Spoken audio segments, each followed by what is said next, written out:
Who taught you to hate the texture of your hair? Who taught you to hate the color of your skin to such extent that you bleach to get like the white man? Who taught you to hate the shape of your nose and the shape of your lips?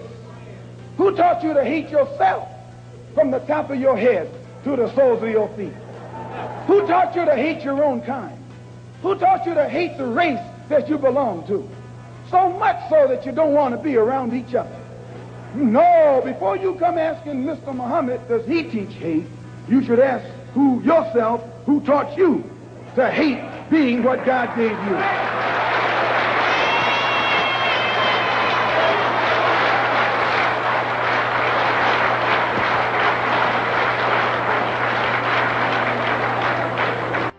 This day in history.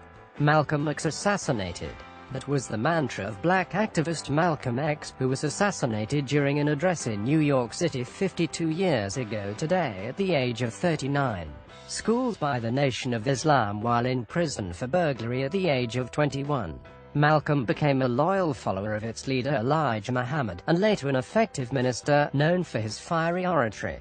The Nation of Islam advocated black nationalism and racial separatism and condemned Americans of European descent as immoral devils. His adopted brand of activism was decidedly at odds with America's civil rights icon Martin Luther King, Jr., who followed the pacifist protest ideology of India's Mahatma Gandhi. By contrast, Malcolm advocated self-defense and separation from the white man. In late 1963, Malcolm's suggestion that President John F. Kennedy's assassination was a matter of the chickens coming home to roost prompted Elijah Muhammad, who believed that Malcolm had become too powerful, to suspend him from the Nation of Islam.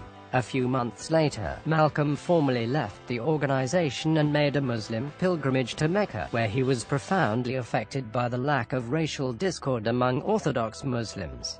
He returned to America as El Hajj Malik el-Shabazz and in June 1964 founded the Organization of Afro-American Unity, which advocated black identity and held that racism, not the white race, was the greatest foe of the African American.